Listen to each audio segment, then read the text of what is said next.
Throughout this year, we have been highlighting tremendous success and quality achievements of our students, our faculty, and our staff.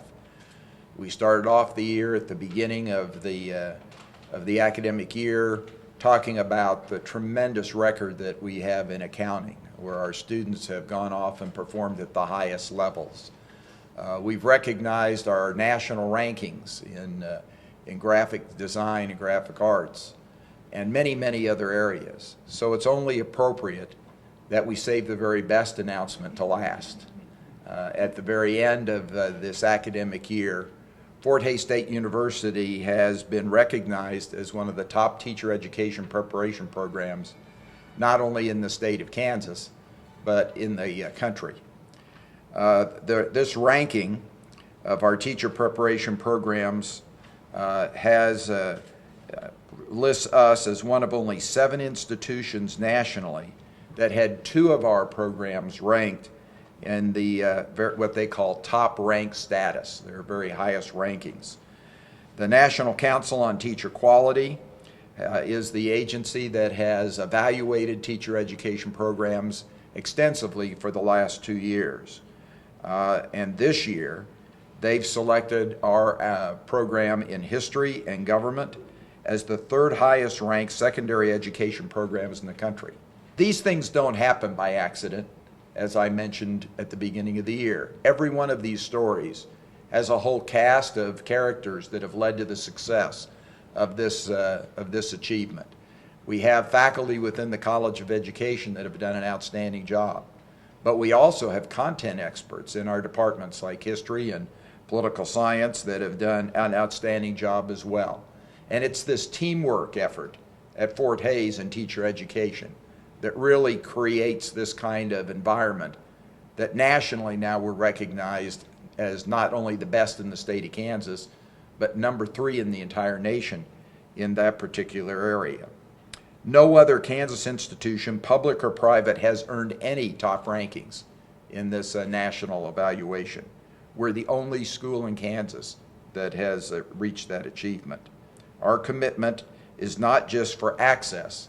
I mean, everyone talks about the low cost and how hard we work to make sure our environment is accessible to students. But in the final analysis, you have to have a quality academic program to go with access. And that's what's really recognized here. We not only have a program that is accessible, but we have a program that is second to none in our state and is second to only 2 other institutions nationally in terms of that particular program. So you can see that the other institutions that are competing with us are institutions we should be very proud to be competing with at this kind of national level. Elementary education, they have what they call key standards, selection criteria being 1, student teaching, quality of your student teaching program being number 2, early reading, mathematics, and other elementary content areas are also evaluated. And then there are what they call booster standards, where you can get extra points if you have really successful programs in these areas. And we picked up booster points for our English language program, where we're preparing teachers to go out and work with people that English is not their primary language. And also with our reading program, the one that's targeted at elementary students that have struggling with their reading. So not only did we do exceptionally well in the standards, but when you look at where you can get extra credit or extra points in the process, the work that our faculty have done in those 2 areas alone got us extra points that help position us as the 3rd best program in the nation. Content requirements are critical to the success of our teacher ed program. And so you have to give a lot of credit to the Department of History and Department of Political Science and those departments as well, because they're responsible for making sure that the students have their content up to speed. And in those particular areas, we have been rather aggressive in stressing content. In fact, the students that are graduating and will be going out teaching history, most of them have 2 degrees. They get a BS degree in secondary education, but they're also getting a BA degree in history. So the fact that our teacher ed program is producing students that actually have dual degrees had really impressed, I think, the people who were doing the ranking, and we need to give a lot of credit to the departments involved, both in education as well as in the College of Arts and Sciences, for their success. So as you can tell, I'm very proud of what the faculty has achieved, and it's nice that nationally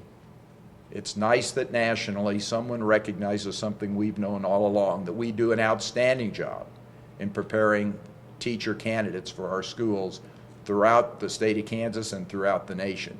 On behalf of the College of Education and Technology faculty and staff, we're gratified by these rankings as an affirmation of the hard work that we all do. Over the last year or so, we've partnered with many of the districts in Kansas to ask the professionals in the field what it is that they need from our teacher candidates. And that, coupled with our new accreditation standards, really has provided us with a new roadmap which we've started forging ahead.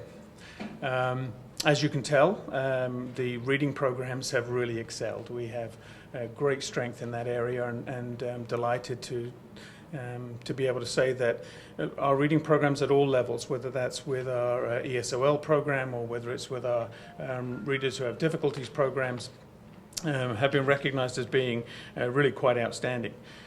We now get to understand that the journey continues with our math and science, and over the next 12 months we look to revise those programs to make sure that the rigor and the capability there is equally strong. We led the way in the state of Kansas, requiring that students take an introductory course in world history as part of the general education program and also part of the major. Further, we require all history majors to take at least 15 hours of world history because we believe in preparing our students to be world ready. We also, students are required to take more history content in the teacher education program than most other teacher educations in the state. As a result of this comprehensive curriculum, the Fort Hays History Secondary Education students, and I suspect that it's the same with all of the other content areas, they're prepared to teach American, European, and world history courses in the secondary classroom, a variety of different topics, which strengthens that high school curriculum. One of the final distinctions that was made in the report is that we also require our students to be prepared to teach a variety of topics that are related to history, not just history. The department requires teacher education majors to take 15 hours in political science because we believe that political science enhances the ability to teach history, and this is the most requirement, the most number of hours required by any other school in the state as far as taking political science on top of a history education degree. We further ask students to take statistics, economics, sociology, and also geography because, again, these topics enhance their ability to teach in a comprehensive history program and to strengthen their understanding of history. And so all of this content ensures that our students are not only world ready, but also classroom ready. So I thank you all. And I will turn it back over to Dr. Hammond. Thank you. Well, if an institution gets to be ranked number 3 in the nation, there are marching bands and celebrations, you know. We don't have a marching band today, but we certainly are celebrating this tremendous success. And too often intercollegiate athletics rankings become more important than academic rankings. But I guarantee you, from a presidential perspective and from a Board of Regents perspective, this ranking is very, very important because it sets Fort Hays apart, not only in the state of Kansas, but also in the nation, as forward-thinking and world-ready. Reminds me a little bit, a couple of years ago, as some of you know, I go out and I meet with the departments once a year. And I was meeting with the teacher education department. And usually I ask questions as well as make little tiny speeches. But I asked them, I said, what are you doing as a department? What are you doing as faculty to connect with our partners in the K through 12 environment? And that department took that as a challenge, and they've gone out and done just a magnificent job in connecting with their colleagues and their fellow professionals out in the field. And I really believe that connectivity and listening to what those people that are on the firing line day in and day out teaching in elementary and secondary schools are telling us, that connectivity is what laid a strong foundation for the success. And I don't want to end on that note. I want to end on the note that, this success, as I think Rob said, and also Dr. Perez said, isn't just one person or two people or the current faculty. You don't snap your fingers and all of a sudden change the way in which you're preparing teachers. This is something that is developed over a long period of time. And it goes back to even Ed Steno, who was in a faculty member a long, long time ago, started some of these concepts. And our faculty have picked them up, and our current faculty is continuing to improve them. And by requiring students to do a little bit more, and by faculty being willing to do a little bit more, we've set ourselves apart.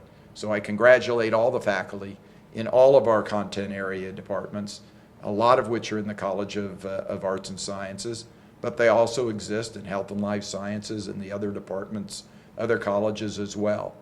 Teacher education is a university commitment. It's not a college commitment. It's not a department commitment. We have a university commitment to prepare the best possible teachers we can for our children, and in my case, our grandchildren. Thank you very, very much for coming.